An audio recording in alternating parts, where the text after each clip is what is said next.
And now it's time for Fabulous Film and Friends. On our 107th podcast, we here at the Triple F thought we'd try to once again attempt relevance and discuss a current big release. This time it's Wes Anderson's 2025 father-daughter high-stakes business and espionage caper, The Phoenician Scheme, starring Benicio Del Toro, Mia Threapleton, Michael Cera, Tom Hanks, Bryan Cranston, Riz Ahmed, Scarlet Johansson, Mathieu Amalric, Jeffrey Wright, Rupert and Benedict Cumberbatch, as well as Mr. Anderson's troupe of good-natured bit players and walk-ons, which include Bill Murray, F. Murray Abraham, Stephen Park, Wilem Dafoe, and now Charlotte Gainsbourg. I'm your host, Gino Caputi, and my guests this week are the always dependable show regulars Joe Field, David Johnson, DMD, and Gordon Alex Robertson. Welcome, gents. Thank you. Thanks. Alex. I got nothing. Do you have any dry, deadpan witticisms to add before we commence with the synopsis? Joe, how about you? My mind is like a Phoenician landscape, dry, arid. I got nothing, but it's ready. It's ready. It's fertile. It's ready for whatever. So I was just hoping I wouldn't be on the spot because Alex was here for the last few that Bert and I did. Come on, Alex, you gotta. Watching that movie, I'm thinking to myself, he's going to put me on the spot. What can I do? Oh, if I could only do a great Benedict Cumberbatch. Oh, if only I could, just reel off that Wes Anderson wit. But I got nothing. I don't want to demean or diminish this wonderful moment for all of us. Oh, you've done that. Our brothers. Yeah, well, see, I don't want to do it anymore. All right? Okay. I don't want to be Cousin Oliver, okay? So let's move on. The Phoenician Scheme's plot unfolds as follows. After surviving yet another assassination attempt, this time with a glimpse of the afterlife, wealthy arms dealer and industrialist Anatole Zsa-Zsa Korda realizes his days are numbered and possibly without purpose. Hoping to reconnect with his estranged daughter Liesl, now on the verge of taking her final vows as a Catholic nun, he names her the sole heir to his estate. In exchange for long-withheld truths about her mother's murder, Korda convinces Liesl to accompany him on a whirlwind journey to secure funding from several colorfully shady investors for his grand multi-layered Phoenician scheme, plans for which are ingeniously stored in a series of shoeboxes. Where does this film rank within Wes Anderson's collection of stories about larger-than-life, big-talking fathers of dubious emotional and financial sincerity? Find out! Okay, Alex, I'm not going to pick on you first. It's okay. David Johnson. Thumbs up, thumbs down? Thumbs up. All right. I know I've asked you this before. We've even talked about other Wes Anderson films, but where does this rank in your mind in the Wes Anderson canon? I really liked this one. I thought it was a great story, and we'll talk, I'm sure, about the underlying deeper meaning, but it's actually one of my favorite ones.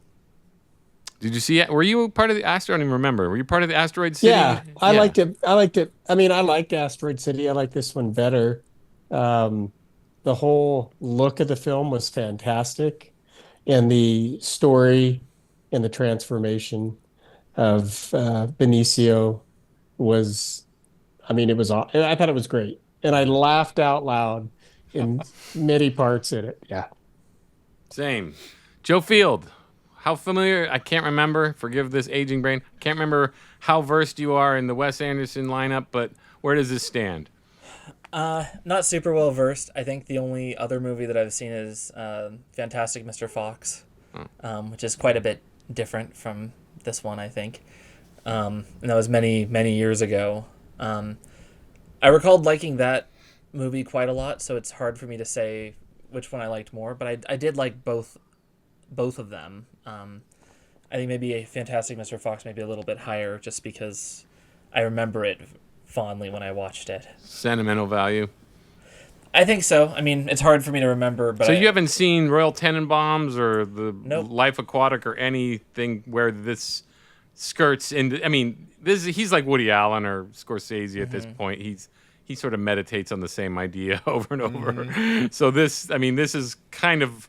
I mean, if you wanted to put on a jaded, cynical hat, you could easily say, "Oh, it's the same movie he always does." You know, which is an interesting thing because what's the difference between Fast and the Furious 7 and an auteur who always sort of is hung up on the same idea? So we can discuss later. But thumbs up. So obviously thumbs up. Thumbs up. Alex Robertson, you are well versed. I know that for a fact in the Wes Anderson oeuvre. And how do you rank this as compared to such highlights as The Royal Tenenbaums, Life Aquatic, Fantastic Mr. Fox, Rushmore, Bottle Rocket? I think it is at the pinnacle. I think it's running neck and neck with the Life Aquatic and the Grand Budapest.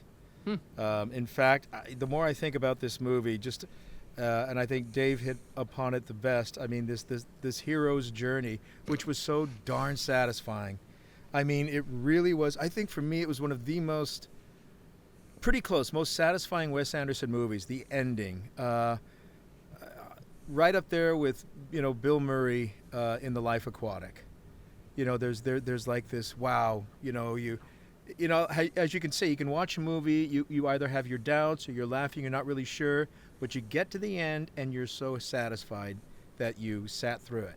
Mm-hmm. I guess it's like reading a good novel. Maybe you don't grasp it in the beginning, but then you get to the end and you're like, well, I'm really glad I read that book. Yeah. It tied itself up. And this movie gives us that wonderful, pastel-colored Wes Anderson bow in big, bright blue and yellow colors. So... yeah, it's one of the best. I'm going to say it right now in terms of Wes Anderson's oeuvre. Yeah, I have to see it again. Just like with Asteroid City, I sort of... not that I'm undecided. I liked it a lot. But in terms of ranking, I don't know yet because I've only seen it once and there's a lot to chew on. And just like with Asteroid City, I thought it was actually sort of a flip. So, okay, backing up. So around 2000, what do you do? Fantastic Mr. Fox. He did that 2009. 2009, yeah. 2009. So he's got that one, which is sort of deviates from his standard, isolated children from their parent, from their big talking father. Even though there's a big talking father, there's a full family in that film. So we have a kid, Ash or whatever his name is, and he's got an estranged or tense relationship with his father, but he has a father. Then he does Moonrise Kingdom, right? Is that correct, Alex? Moonrise Kingdom comes next. Somewhere they're pretty so he deals close. with kids. I don't think the parent issues were at much at play in Moonrise Kingdom. Then he does what? Then he does the Grand Budapest. Parents again. Father figures, yes, but parents weren't the thing. But there was a hint of that we see in the Phoenician Scheme at the beginning of the movie when you have the historian or narrator played by Tom Wilkinson, and he's talking, and then he suddenly looks off camera, "Don't do that!" And the thing with the kid. Oh, you're talking about Grand Budapest. Grand Budapest, thank you, sorry. Yeah. I don't know what I said. You said Phoenician Scheme. Both movies.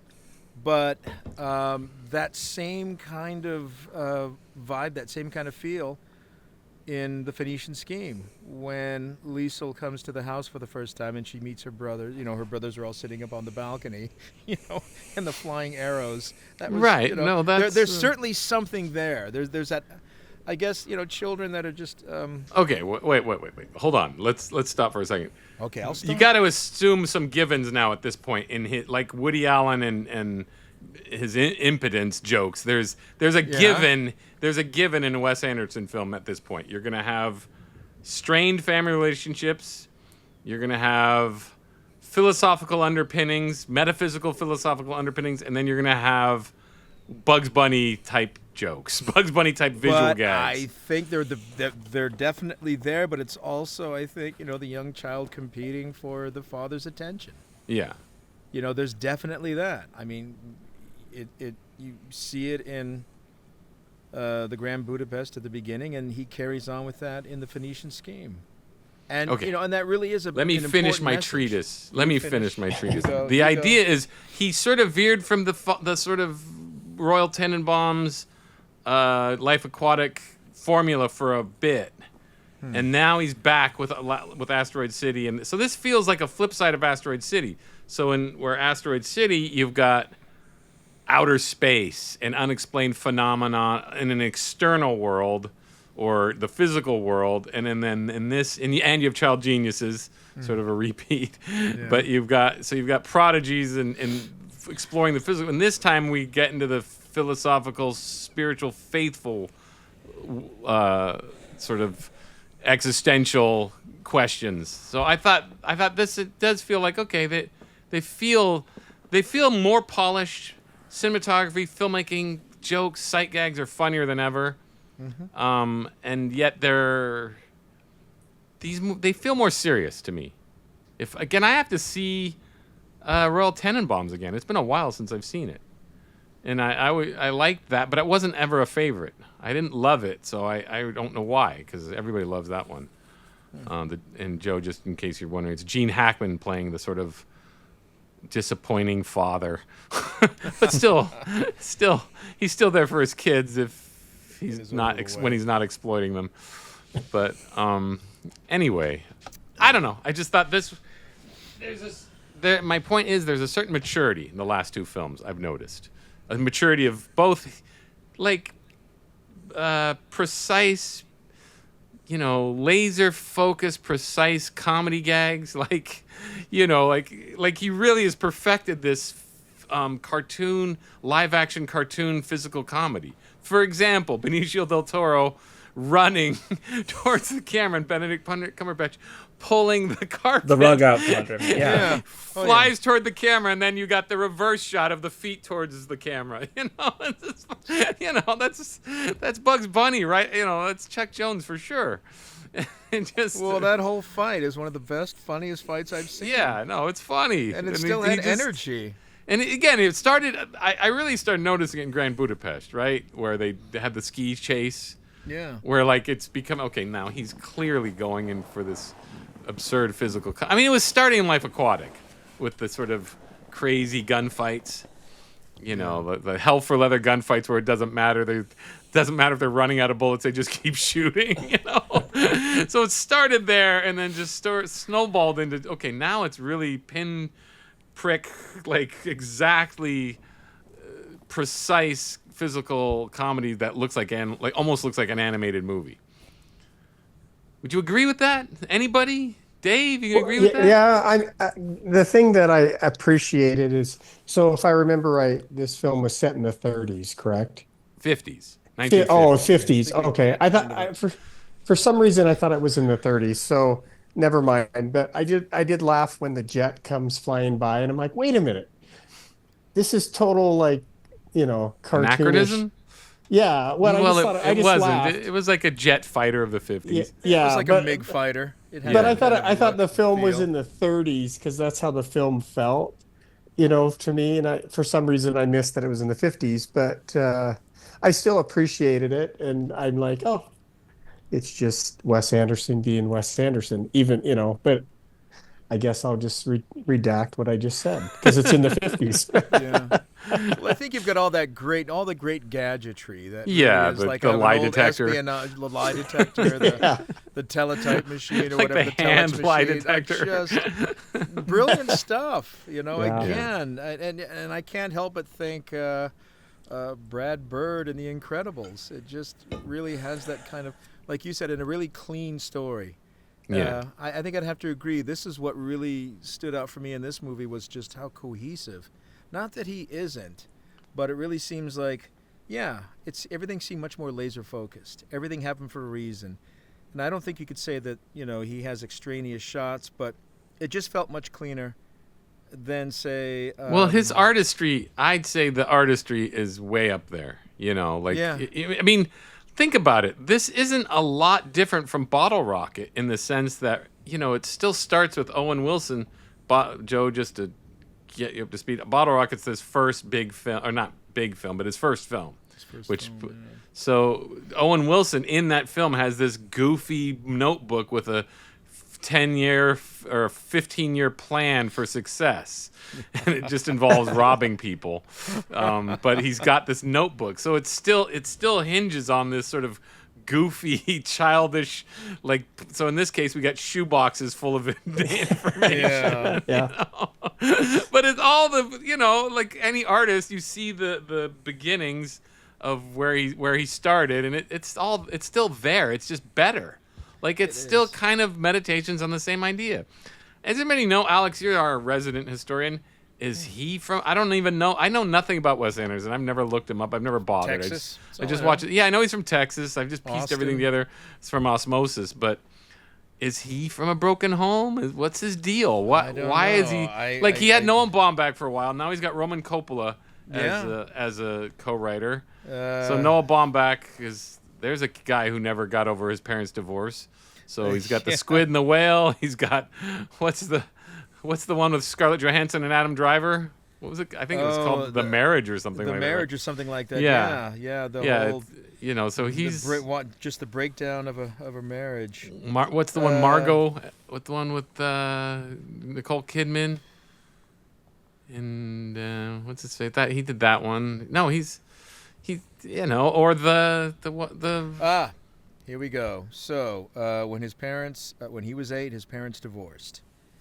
Okay. Wes Anderson. So he is the second of 3 boys, so he's kind of in the meaty part of the hierarchy. Older brother is a physician, younger brother is a writer and artist, so like they say, a lot of it comes out in his movies, a lot of autobiographical elements coming out. Well, he teamed up with Noah Baumbach for sure, who wrote probably the finest film about divorce ever. If you've seen The Squid and the Whale. The Squid and the Whale. Either of you bald-headed gentlemen seen Squid and the Whale? No. It's kind of funny with me and Alex with our close-cropped gray hair, and you guys with your bald heads. Well, Joe has a little bit. He has hair on top. It's going back. I'll shave it next time. Anyway. Squid and the Whale's great. So he had Noah Baumbach as a writing partner for a bit. I don't know what happened there. I guess Noah Baumbach had greener pastures with Barbie and Greta Gerwig and all that. But obviously it's a theme. It's the big talking. Is there anything about that? Because all the father figures are of a pattern in the Wes Anderson films. And this one is no different. Well, there's that distance. You yeah. know? I mean, where were you when I was growing up? And I'm trying to, But this is one with the father trying to make right. Yeah. In his own clumsy way. Well, they're always. I'd say in every film they are doing that. They are, like, obviously Gene Hackman is, and then Bill Murray. Yeah, it takes his son's death to get him to sort of realize what he lost. And then this one though, it's what he loses in order to gain, Yeah. I mean, basically his vast fortunes, the way that he makes that sacrifice. Yeah. And it is all for an altruistic purpose. Right. But the most important thing is the respect of his daughter and his boys. They're all united. They're living, I wouldn't say in poverty, but they seem much happier and much closer as a result. No, of it's that. definitely his most storybook ending, I would think. Definitely. Even more than Fantastic Mr. Fox, honestly. Mm-hmm. Thoughts, gentlemen? Dave, did you think that was the happiest Wes Anderson film you've seen? Yeah, I mean, I like the ending, and Alex already hit the nail on the head. I mean, in the end, it's about relationships and no matter, sacrificing his empire, he realized, and I thought that Benedict Cumberbatch, right before he comes up on that set, and then he, Benicio says, wait, I don't remember what he said. And then he has these thoughts of his family. And then he's like, oh, I'm not going to kill him. I'm going to kill myself. And I know that sounds bad, but, it was just this family is most important. That's one of the things I got out of it. Yeah. Yeah. Well, I with Benedict Cumberbatch and that whole thing, it was just funny that it basically boiled down to, I can lick you. Yeah. Yeah. Yeah. That rivalry. It was That's just, great, yeah. it's just, that's basically what the business deal venture boiled down to. It's who can beat up whom, which I thought was funny. Well, let's go around the room real quick. Just what was the best knee slapper in the film? Dave. So I don't have one, but every time Michael Cera was on, he just made me laugh. When he would speak, and I liked it when they were drinking in the train car. For some reason, it's like, well, I don't drink hard liquor. Oh, and he's in his German accent, and he's like, oh, beer isn't hard liquor. Swedish, Dave. Oh, Swedish, sorry. Yeah. And then after 3 beers, he's like plastered drunk, and she's not, it didn't even faze her. Yeah. But for me, I like that scene. Yeah. Well, we'll get into performance, but he was a surprise. Alex, what was your big moment of hilarity? Oh my gosh! Well, the fight between Korda and Uncle. What was his name? Got Kubar or something. Kubar, some funny name. That I was just Benedict and I had to be careful really from laughing redeemed himself. because yes.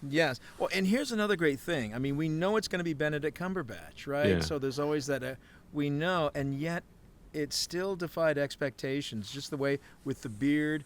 And I don't know if those were Benedict Cumberbatch's actual eyes, but those piercing eyes, those almost haunted eyes that just stared straight ahead. He definitely looked like Rasputin. He did. Yes, he did. And he really just, again, I think it's Wes Anderson coaxing these great performances. But I also think people that just want to work with Wes Anderson and bring their best. Nobody's doing anything hokey. Yeah.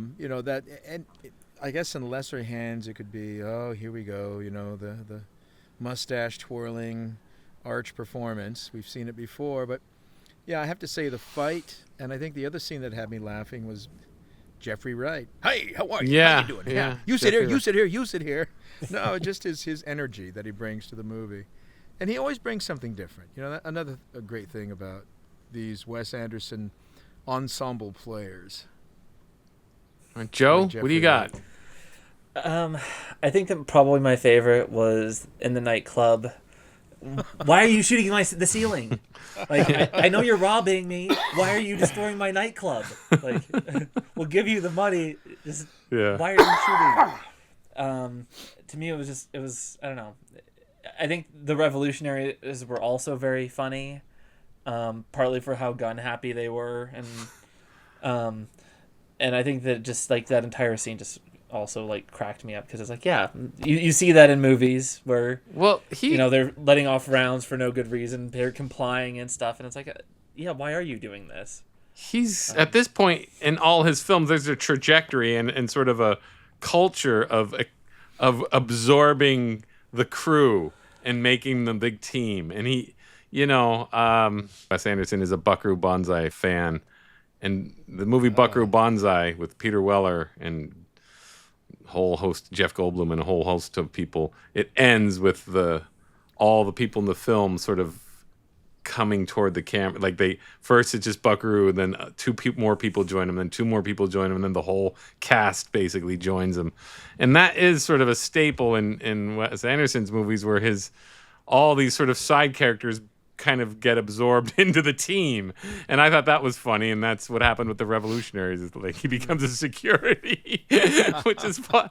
It's a little dig at the sort of the ambitions of the communists or the revolutionaries, and then also just kind of homesy and folksy and fun that they're just part of his team now. Well, you do have the final scene in heaven where they're walking across the camera, and you've got the characters below and the characters above. Yeah. And then you've got Benicio Del Toro climbing the stairs. And again, you've got all the characters there. I mean, Bill Murray's in there. Yeah. Michael Cera, Emil Threapleton, if I'm saying her name right. I think it's Threapleton. Threapleton.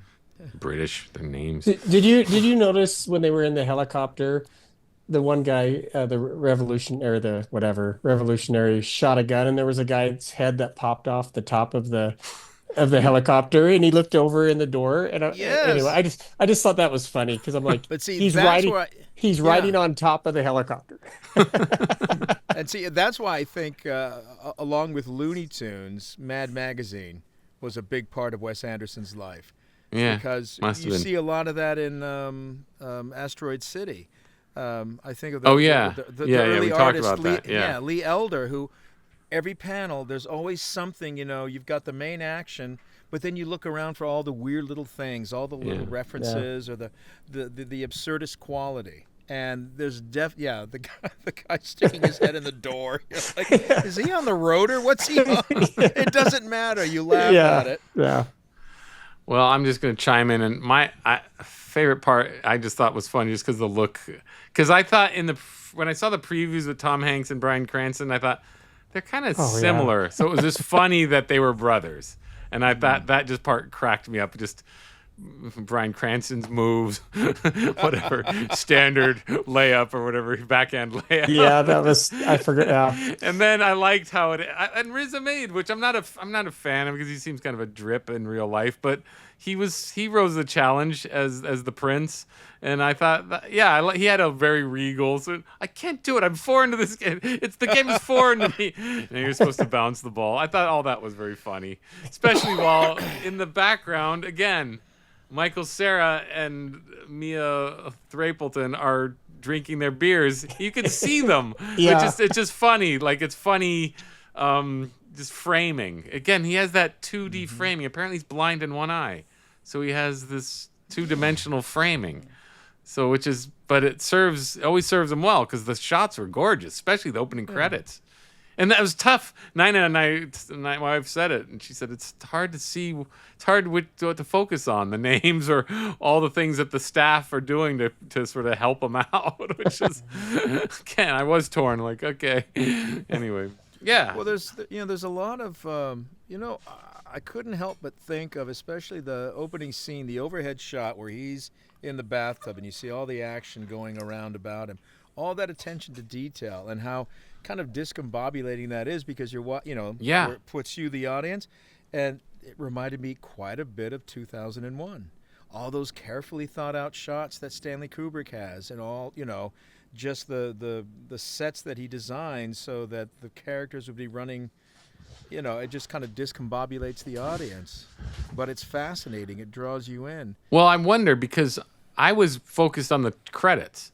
So I kept trying to glance over. I have to watch it again just to stop looking at the names on screen and look at what all the actions that are happening, because this is after he's come back from that assassination attempt and he's in terrible shape. So that's when he's in the tub. That's a great scene. Yeah. It goes on for quite a bit. And No, then it did. Caps it off with where he looks up at the camera. Yeah. But that reminded me very much of Kubrick's stuff. And a lot of his stuff does. What is it? Kubrick was big on, what do they call it, the mise-en-scène, where just about every shot or most shots are like a painting come to life. That, whether it's Barry Lyndon or Clockwork Orange, he's got those dramatic, beautiful shots that are like paintings that, start to move. Yeah, and in this case, this is more like you say, a Mad Magazine or Looney Tunes. Yeah. But in this case, there's an artistry, just like he brought to the French Dispatch with the best sequence with Benicio Del Toro. Fantastic cinematography, gorgeous cinematography. So he can do both for sure, handily. But that's what makes his movies so much fun, is he's, and he's not doing, people are really just, you look at the reviews, especially a lot of like common or just general audience reviews, and they're really getting tired of his crap, basically. I don't know if, Joe, have you paid attention to any of this? Okay, so general hipster audience types are saying, oh, it's same old crap, a really thin story. It's like, no. Okay. The story is pretty much the same as it always is. It's not, again, do you criticize an artist for obsessing about the same details? I always talk about this with Roseanne, is like, well, what is the difference? Alex, what's the difference between The Fast and the Furious just rehashing the same thing versus exploring an idea? And is there a difference? Yes. I think with an define idea... it. What is he doing that Fast and the Furious isn't? Well, you're basically just, rehashing the same thing that went before, maybe a different But he's being setting. criticized. He's But being there's- criticized for just doing the same old thing. Right. But, with the Fast and the Furious, there's no thought that goes into it. A lot of it is like paint by numbers. But with Wes Anderson, it's like there is something behind it. It's like he's exploring ideas. I mean, we can argue the same thing about an author. Authors, a really good author has a certain kind of signature, a certain vibe. Or we can say the same thing about music. Sure. And a lot of these artists, they have those themes that they continue coming back to. I agree, but I can't deny it when people say, "Oh, it's the same old thing," and I'm like, "Well, yeah, but it's the same ideas presented in a new way. cinematography, with tighter action, with tighter jokes, with and for some reason, did you notice did anybody watch the trailers to Phoenician Scheme? Mm-mm. So in the trailer, when the guy takes the poison pill and dies. Liesl says audibly, "Lord Jesus Christ, please forgive this miserable sinner," and she blesses him. But in the movie, she just does the sign of the cross. Did you notice that? So there was a funnier gag in the trailer, almost like that controversial Indiana Jones and the, Kingdom of the Crystal Skull line reading of, where in the trailer he says, you're a teacher, and he goes, part-time, and then in the movie he goes, part-time. It was just a different take. Oh. And everybody was mad because the take in the trailer was better than the take in the movie. Same deal in here. Like, wait, that was funnier when she says the words. But was I wrong, or did she say the words? I was just laughing so hard I didn't hear them. I don't think I don't remember. Didn't saying, she just blessed him, right? She says something. Yeah. You can hear her say something. But see, now with me, when I'm watching it, that's when my wife busts out laughing. Yeah. At that scene. She just found that scene, really, I think that got the biggest laugh out of her. So maybe It was I missed funny. It. The It funny is a scene. funny scene. I laughed too. And again, it's a callback in my mind to the you think I've done it. You've already, from the Grand Budapest Hotel. He goes, you think I'm a murderer. And he takes off running. Takes off running, yeah. Had the same sort of feel to it. Yeah, we'll have to do that film at some point. But anyway, I don't know. I just think I'm grappling, I guess, with the critic. There's a lot of people online criticizing the film for being the same old. And I can't argue that in a sense. I'm like, well, it is another story about a brash, sort of larger-than-life father with emotional connection issues. So, I guess. I remember thinking the Coen brothers with The Man Who Wasn't There was, oh, this is old hat. This is the same old stuff. Then I saw it again and realized, no, this is actually a pretty profound movie about death. And yes, they meditate on the same things too. So I do have to grapple with that. Like, well, if you're not in the mood, if you're being cynical, yeah, it's the same old story. I think that's the problem, though, because reading some of the reviews, like you said, it's just one says ticks the boxes of visual and narrative quirkiness without delivering any substance. And I'm like, well, what movie did you see? Because what I saw had a lot of substance. More than ever. I really did, more than ever. And it was so right there. Because I think he is exploring more spiritual themes. I mean, he's, expanding his scope. Yeah. Maybe he's gone so far in terms of, can I explain through science, through, empirical evidence? And it's like you can only go so far and you're still not satisfied. But the spiritual realm, even for somebody like Benicio Del Toro's character who doesn't believe, he does become a believer in his own funny way. And, because there is some sincerity. What does he say? Something about 50%, spiritual matters, but also like the pragmatic matters. And it's like, well, that's a very human answer for anyone, But okay, so let's talk about that. So it's not that she doesn't, does she lose her faith, or she just loses her vocation? I think she loses her vocation. It's never said. Because that's what I got. But she does say, I just guess what God's thinking I want. I guess what God's thinking, and that's what I do, right? She says that. She does say that at And one he point. says amen. He says amen to that. Amen. So I got the sense that she's cooling off because Hope Davis is greedy nun, and then there's that Vatican character, which is enough to make you lose your faith. Well, So there's that. So I didn't know if she lost it completely or she's just cooling off. I don't think it was ever mentioned. No, I mean, that's the beauty of a director like Wes Anderson. He's not going to spoon feed it for you. No, you are going to have to sort of analyze. Well, what does that mean? And it's good. He finds faith obviously because he becomes spiritually face to face with God in the form of Bill Murray. I mean, he can't deny it. He keeps dying, and he's given this chance to redeem himself. So he basically takes it practically, of course. Yeah. So he has basically no choice. Where she's, I don't know. I think it was a very mature film because you're dealing with matters of faith and business, transactional. So like. Everything. I mean, you look at it. It's the gap, right? And I don't think he's as simplistic as I am. Like his gap is also his spiritual and his emotional gap, but you can read it as that, right? Like he ultimately fills that gap with his own soul, and in essence, right? He says, "All right, we're going to pay the slaves." I mean, you could look at it simplistically like that, but because it's there, the subtext is there. Like, yeah, he's gaining his soul back through his affiliation with his daughter, and by virtue of his daughter, then his sons, which he's treated nothing but cruelly. But then you have a man that had it all, and he trades it for a life of service. As in any true. But he doesn't look entirely happy about it. I don't know. Don't you think he looks resigned to his fate? Dave, is he happy in the end? I'd have to disagree with that.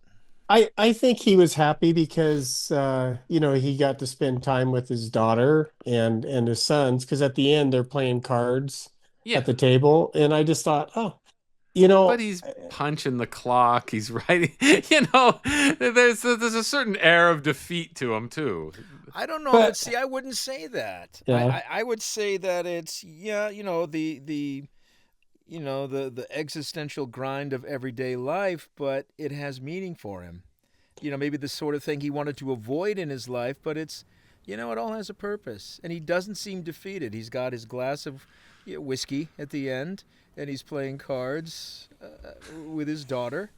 And, even in her voiceover, the idea that he's a great cook and he's also a great dishwasher.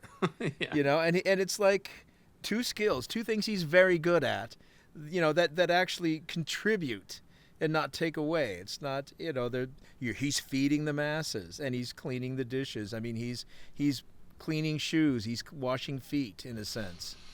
He's living a life of servitude. Yeah, no, I got that. But what I personally like that it's not this pat little, all he ever needed to do was read a book and turn off the TV. It's not that. There is an element of defeat in him, and that's fine because he has changed. Yeah. No, and I think that's okay. And now I see I think I know what you're talking about, and I don't feel like he loses anything. I still think he gains so much more. His scheme went bust. It did go bust, but he at great sacrifice. Right. Yeah, but he changes the minute he realizes, where he's fighting Benedict Cumberbatch, and it's all just, I'm going to lick you. And it's just this stupid, it just all boiled down to he wants to kill him. Yeah. So he's seen the futility in it, I guess. I'm hoping. But there is this element, I felt, of now it's small and he's sort of resigned to it. That's all. There's an, it's like Catch Me If You Can, the book, not the dumb Spielberg Tom Hanks movie. Yeah. But the book, the entire time you're reading it, you can see he relishes when he's a criminal. He's telling it with so much glee, and then when he's reformed, you can feel the sort of, well, it's better, I guess. So that's all. That's all I picked up. Joe, you're a psychologist. What do you think? Am I talking out of my ass, or is he just so happy to have his daughter and his kids? I think that for at least some of the main characters, there isn't a whole lot of emotionality that they show, not in sort of an overt sense, at least, which I think is a pretty good and intentional way of kind of letting viewers kind of project a little bit. Like, you know, if he's just talking in a pretty like plain way, very little, you know, not a lot of smiles, only occasionally is he ever yelling at anybody or anything. You know, I mean, there's high level screaming with each business dealing. Yeah, I mean, which is a funny commentary on that too. Yeah. It is. But I think that some of that's intentional. I think that the acting choices for him and his daughter to both be very level and not really show a whole lot of what they're feeling at any given time. I think that's a very intentional choice, and I think that you could interpret it that way. For me, I mean, I don't know, maybe this is my own insufferable commentary on this, but I keep seeing this theme of the Phoenix with him, you know, and of course that's the Phoenician scheme to some extent too, right? He's constantly dying and then coming back. Yeah. And it keeps happening time and time again. And at the very end, or towards the very end, he isn't the one who ends up dying to change things up necessarily. His brother is. And I think that it's sort of at that same time that he's making this decision that, oh, I'm changing. Like, I'm giving up everything and instead of trying to take everything. And so he does undergo another transformation, I think. Another kind of rebirth after the destruction again of his brother, you know. Well, his whole empire, it's gone. And his whole empire. Yeah. But it's kind of just giving up all of that, and it's instead of choosing this cycle of living and dying, or dying and then managing to survive somehow, he's choosing this just living instead. And maybe it's not glorious and amazing, and he's not going to burn out in a huge blaze or anything like that, but he is choosing to live, which a simple doesn't always life. Look great. Yeah, again, and a simple life comes with its drudgery, and I think that's what's interesting about the end, is it's not painted. Again, it's not the moment like, oh, I just needed this life on the farm. You know, it's just like, no, it's still a toil. It's still toil, and that's what I thought was painted. With the punching the clock, I just thought was hilarious because. But I do think there's an element that's also satisfying, though. Sure. Because he is at the end, you know, sitting down with his daughter, no, for sure, drinking a whiskey and playing hearts. For sure, you know, for sure. That was the crux of it. And I thought they played it beautifully. But she too has given up. She too, again, he's given up this life of fabulous Donald Trump-like living, right? And she's given up her life of God, you know, and so she's given up the spiritual aspect of her. So that's also they play that. That's all I'm saying. Not that and it's not so simplistic as to say, oh, they're completely depressed. Yeah. No, but there's just this sort of element of, okay, this is a completely new venture for them, and that wasn't played as like, oh, it wasn't played as pat. That's all. No, well, no. You know. And that's the beauty. I mean, that's not his style, which is great. I mean, he knows. Yeah, and so I'm just. It's a lot more ambiguous. It's a lot more subtle. It's like any good book or any good story. Yeah. It's up to interpretation. That's my challenge to all you schmoes out there who just wanted an action movie or whatever the hell it was. Is like, this movie is not just the same old stuff. And how you can say it's thin is it's not, because there's a huge undercurrent of subtext about family and redemption and swindling your family and cheating your family, and you know, all these things that are going on that, like, well, there's a lot going on that's not just a caper or a like a superficial comedy. It's a you know, like all his films, but that's my point, is Asteroid City and this seem bigger than ever, you know. That's why I don't know if Asteroid City is my favorite, but I liked it a lot. I mean, my favorite's still sort of The Life Aquatic, because that's the hardest I ever laughed at his films, you know, because I just thought it was hilarious. And, you know, from beginning to end until when Owen Wilson dies, you know. But I thought that was like his loosest and his most comfortable with his whole style. And he's like, again, or Alex, you bring up some musician. I don't know. I'm so unversed in this. I would just say the Beatles or somebody, but any artist who keeps reinventing themselves and getting better at it, he's like that.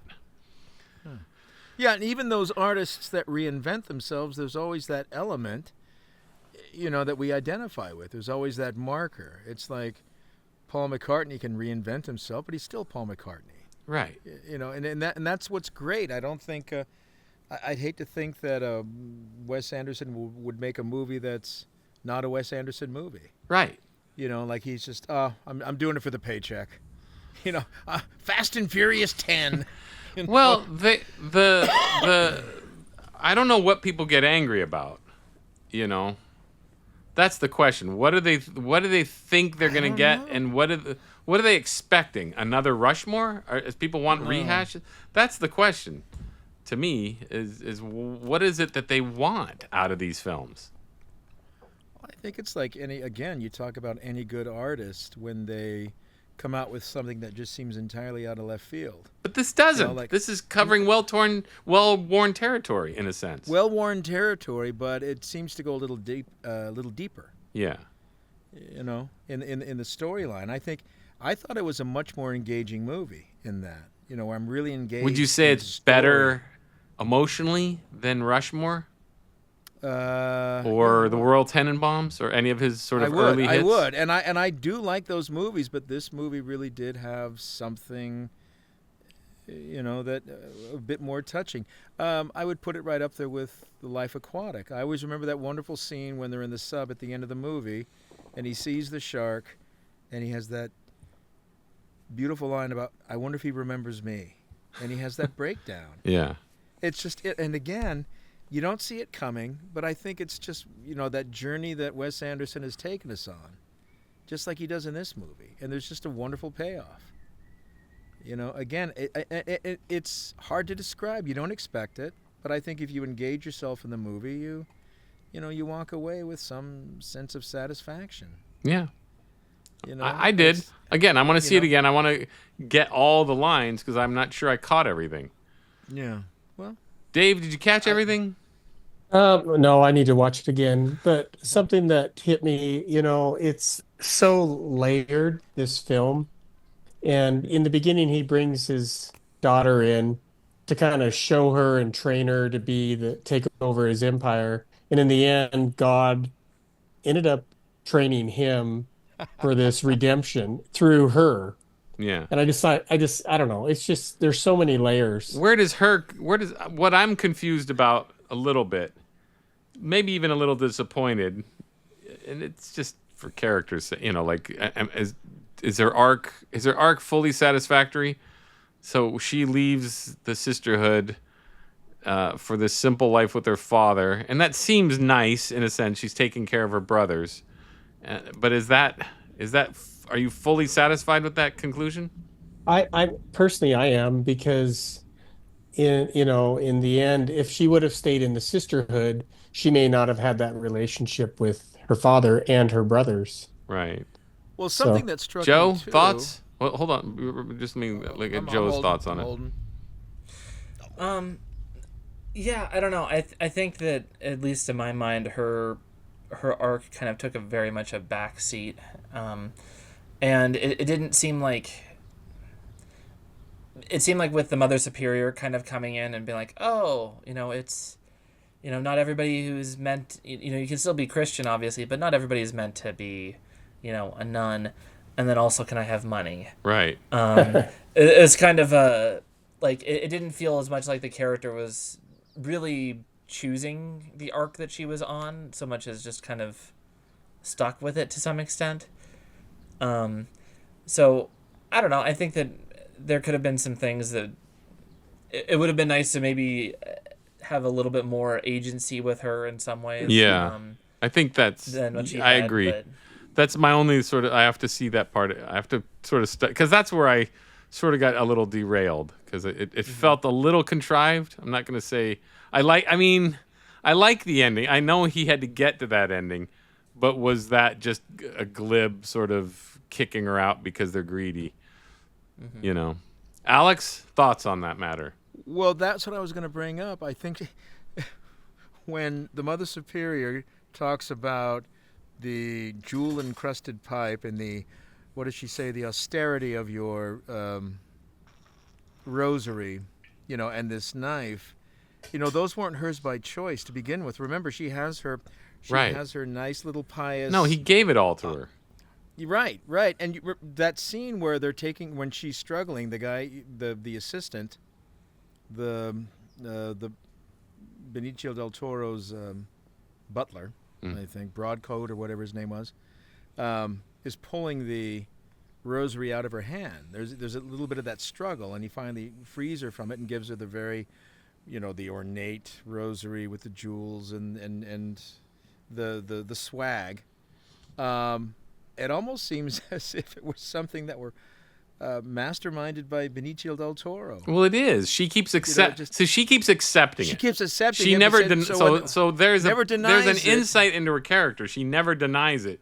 She accepts the pipe. She accepts the rosary. She accepts the knife. But in some ways, does she accept it as a gift? Like, well, thank you. That's my father's I struggle with the same. Selfless, I struggle with the same thing. Her selfless act. What are you gonna do? Turn your nose up at the roast beef?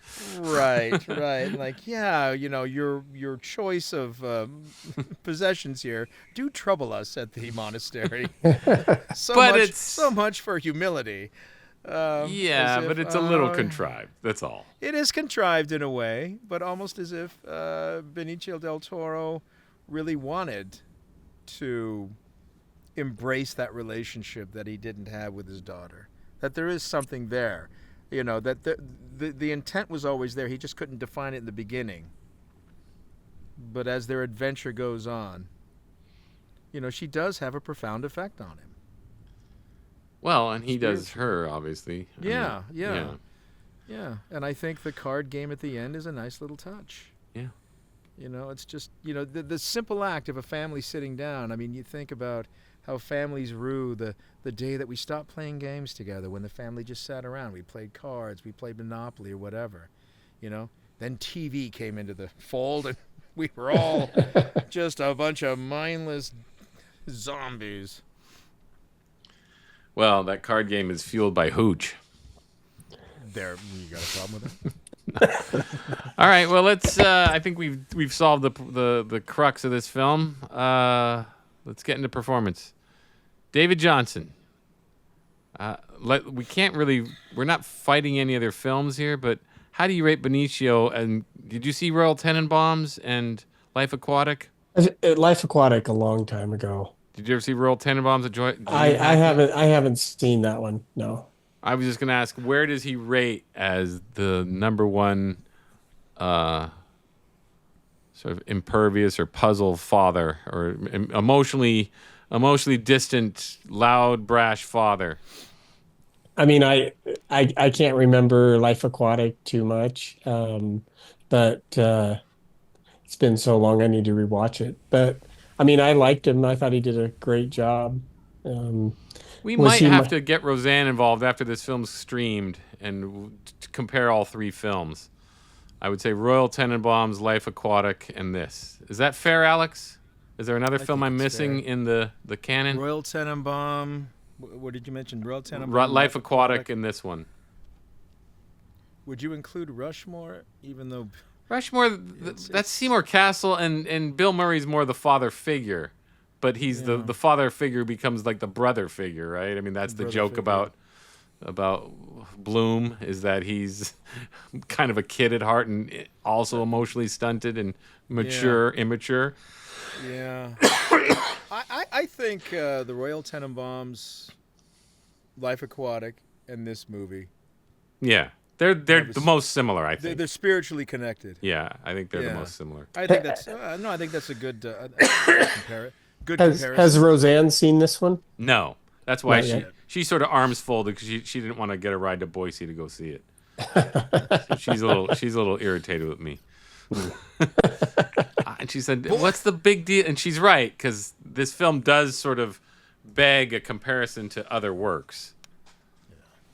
You know, Joe, I know you can't compare. So, how'd you like Benicio Del Toro? I thought it was great. Yeah. I think he did a good job of like sort of leading the way for the rest of the cast, but I don't want to say that he carried it either, because it was like the ensemble did a lot of heavy lifting too, I think. That's pretty much the deal now with his films. I mean, he has such a packed bench that F. Murray Abraham doesn't have a single line in the movie. Yeah. Well, what's great is everybody accepts their roles too. Nobody's trying to outdo. I mean, even a big name like Wilem Dafoe or F. Murray Abraham, no lines or very little. They just sit and react and nod. Yeah. They do what they're supposed to do and nothing more. Yeah. Yeah. And it just makes, it like you said, it How does he deepens the bench talk on Charlotte that movie. Gainsbourg into just showing up for one line? That has to say something about Wes Anderson. Yeah. I think. People just want to work with the guy. Yeah. Yeah. All right, Alex, how do you, again, yes. you of all can compare the three. How do you rate the three, I don't want to say deadbeat dads, but sort of impossible dads? Oh, boy. I got to say that he's like neck and neck with Bill Murray in The Life Aquatic as best. Gene Best Hackman doesn't deadbeat rate? dad. Gene Hackman's I pretty like damn Gene, good. Look, look, that is a tall order, though. Yeah. I'm not taking away from Gene Hackman.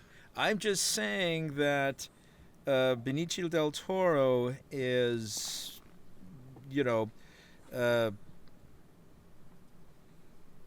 digging in with his own legacy. Parenthetically, do you know Gene Hackman said he didn't get the movie? No. Yeah. He said that. I don't think he liked working with him. No, either. he said, I didn't get it.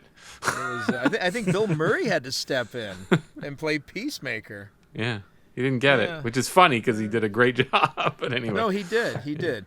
And again, if we compare the three, then maybe, but I really think... well, Benicio it's- Del Toro, for a while now, is doing a lot with very little movement.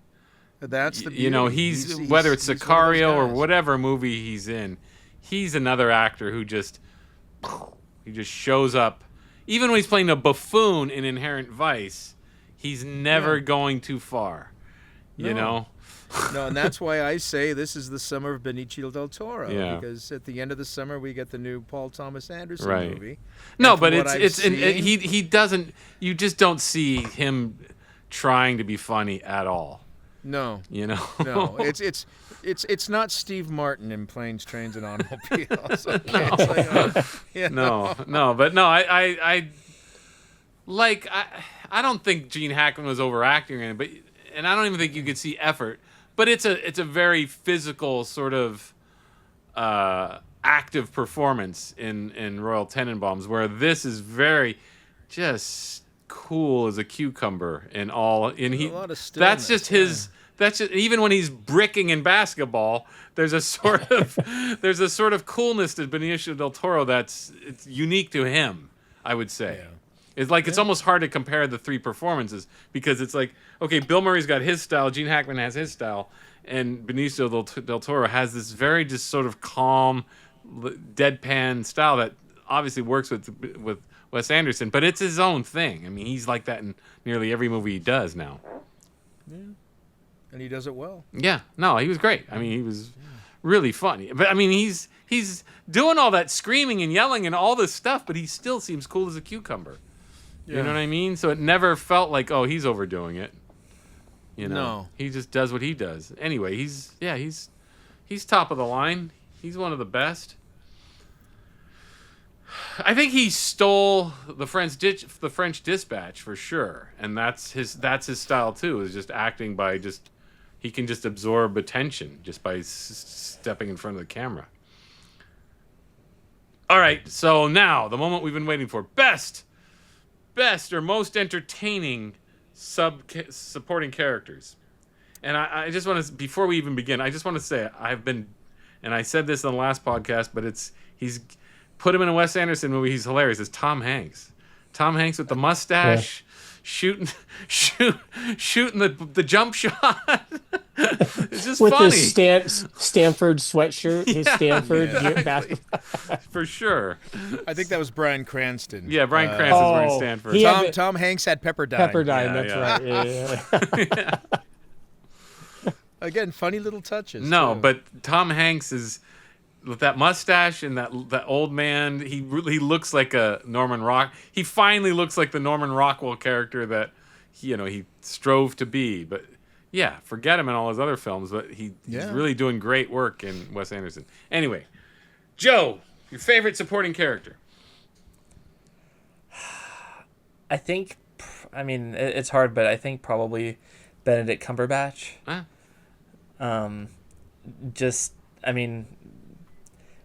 The way that he played the character was just so crazy and yet also childish, and was just like, I have everybody's blood. No, you don't. Yes, I do. No, you don't. It does such a good job of simultaneously being this unsettling, like you said, Rasputin character who also is constantly locked in a battle with his older brother who's just teasing him all the time. And it's you don't really see that kind of combination every day, and I think that he manages to pull that off really well. Yeah. Dave, thoughts? Again, I liked when Michael Cera was on the screen. All right. Even just little things when Benicio Del Toro's talking to his daughter. What's her name? Liesl. Yeah. And you can see him leaning in the camera shot. I don't know if you noticed that. Yeah. Just little things. He does like that a few times. Yeah, and I don't know. I just liked him in this. He's great. He really, I think he sort of graduated from sort of little milksop, supporting type, he was thinking of him as Juno, right? Yeah. And just playing sort of the wiener. And yeah, I thought he came into his own in this film, for sure. Alex, who do you got? Michael Cera. Oh, wow. Like you said, I think he's graduated. He's, in fact, if he hopefully he minded his P's and Q's on this movie, that Wes Anderson will bring him back because he just seems like the perfect muse for Wes Anderson. No, but it was good to see that he's breaking out of the the Juno, the Scott Pilgrim sort of little milksop, as you say, and he had some grit. Yeah. When he makes the transformation, I'm not who I am. But, well, when he and pulls the gun great. on the elevator operator, he seemed pretty cool. Yeah. No, it's great. I love this when he rescues Benicio Del Toro In this quicksand. in the quicksand. Yeah. Funny scene, great stuff. No, Very Princess Bride. Yeah. Oh yeah, that's right. Diving face first. Yeah, I forgot about that. Yeah. He really. No, he's. He's showing maturity as an actor, and it was really refreshing. He's not just going to be one note, like you say, the milksop, but it's he's got something. He certainly does, and I'd like to see more of it. Where he's not as you said earlier, sort of Jesse Eisenberg's shadow. He is Michael Cera. Yeah. It's no, Michael Cera will be his own thing. I liked Mathieu Amalric, and I liked Jeffrey. I liked that combination. I liked Bryan Cranston and Tom Hanks a lot. Yeah. It's hard for me to say. I think we just probably Roseanne, if she would be listening to this podcast, she'd be jumping up and down that we are skipping Mia Threapleton. She deserves a little special mention. She's Kate Winslet's daughter. Did everybody know that? Oh, Yeah. I didn't know that. Yeah. Yeah. Her first marriage. Yeah. You know who she was married to? The first. Jim Threapleton is. Isn't he from Coldplay or something? No. Oh, I don't know. No, he was a he's- third assistant director, which is essentially the job I had for many years. In America, Yeah. it's called a second assistant director. He's a flunky. Well, It's like if Kate Winslet met me and fell in love. Well, okay, but he's helped produce a very talented daughter. Yeah, exactly. No, and she was great. She really brought, for someone, I don't know, how old is she? She's not that old. But to be able to No, I thought she was 25 steely and 24. strong, and I bought her completely as a nun, which I Yes. often don't do with Hollywood actresses or No, you know. but she did her homework on that too. She had mentioned something about talking with a deacon. She seemed like she could be a novice for sure. Yeah. No. She had it. She really just the way she would segue into those prayers. Mm-hmm. I mean, that's like a real thing. Holding the way she held and the rosary. her demeanor though, her demeanor seemed Catholic and seemed rigid. It did. And rigidly traditional. Like she was following the traditions and thinking about it every time she spoke. I thought the dialogue was really good in that regard. It didn't She have. was a good pre-Vatican II novice. Yeah, I thought. No, I thought he handled all that pretty well. I thought she brought something to it, and it was a very respectful performance. Yeah. I mean, I don't think it. In anyone else's hands, it would have been a mockery of the faith, but she committed to it. Joe, you're So nodding. in deference to Roseanne, yes. Did you get any reserve? No, I She just does want to reserve it. just double check with my two other. Well, we're all Catholic here. Joe, did you get any sense of blasphemy or crossing a line? No, I was actually kind of surprised, I guess, that I didn't. Because I felt like there were certain points where I was like, oh, okay, is this where they're going to try to make some sort of an easy pot shot kind of thing? And they never really get to that point. It kind of always seemed to turn around a little bit before it would get that far. And even little little criticisms like, okay, was this, money driven or I'm going to make a deal with, His Holiness, I bet he can't possibly resist 8 souls, even then it's kind of like that feels less like an indication of how the Pope would see things and more about how the businessman would see things. Yeah. But it's that. And idea, though, that I she can does handle combine. gentle ribbing about Vatican corruption for sure. Yeah, sure. No. And it's true, Yeah. but it's that idea that she understands the spiritual and the commerce. Yeah. And there is they do kind of intermingle. It's like, well, you learn how to, if you got to do it, you got to do it. Yeah, and actually one of the books that he was reading on his plane at some point was like major what was it? It was not major donors of the Renaissance, but it was Major patrons. Major patrons. Yeah. That's what it was. Yeah. And so I'm thinking, okay, this is definitely talking about a relationship between church and business, at a time when there was sort of a lot of corruption and stuff like that. I see this as sort of okay, he kind of might see himself possibly in this through this lens of I'm one of those wealthy elite royals, essentially, and the church is just one facet of that. A definite pope maker. Yeah. Yeah. Yeah. No. All right. Well, that's pretty much the podcast. We already know. I mean, was it well directed? Yes. From the director that we've been talking about the whole time. Yes. Well directed. Good film. Dave, you gonna watch it again? Yeah, I need to watch it again. Would you There's join just another so much- podcast comparing it to other films? Of Wes Anderson's films? Yeah. If we do like a year, when we get around to our Megalopolis review, and then this one along with other films of its type. If you were going to say Fast and Furious, I'd probably not join you. Well, that is an exploration. We have to Could be explore what's interesting. the difference between a rehash and a meditation. Because you could argue, I could be some Hollywood phony on the set of a Indiana Jones 6 movie going, is there any difference between a meditation and a rehash? Or as we like to say, a retelling. J.J. Abrams says, yes, the hidden fortress. It's a meditation.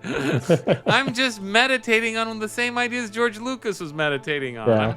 I'm not rehashing anything. So there's an argument to be had. Right, Joe? No? Hey, there's always an argument, not always a good one. Yeah. Joe, you going to watch it again? Yes, I will be. I think there's a lot suggest of you things need I to catch missed. up on. Yeah, you need to catch up on the whole schmear, starting with Asteroid City, which was fantastic. But yeah, Royal Tenenbaums for sure. That's packed. Bill Murray, well, he's barely in it, but Gene Hackman, Gwyneth Paltrow, Ben Stiller, Luke Wilson, Owen Wilson. It's one of his earlier films. Danny Glover. Danny Glover, right? Angelica Houston. Yeah. Quite a Yeah. Seymour Castle. And then, Rest his soul. yeah, well, then The Life Aquatic, Bill Murray is the sort of Jacques Cousteau character. Hilarious. One of my favorite movies. Favorite comedies. Alex, obviously, you're watching it again. Oh, yeah. You're gonna join our Buy it as- you're I'll gonna buy it join as us soon with as it becomes when available. Roseanne joins the podcast. Yes. As soon as she thumbs a ride to Boise, we're in. No, she's gonna get it on streaming, I'm sure. Okay, well. All right, As gentlemen, long as she can see it. that's all I got today. Thank you for joining us. Thank you. Thanks. Like and Until next subscribe, all you watchers and listeners out there. Bye, everybody. See you guys. See ya. Bye. Thank you for listening to Fabulous Film and Friends. Copyright 2025, a Bel Air Films production.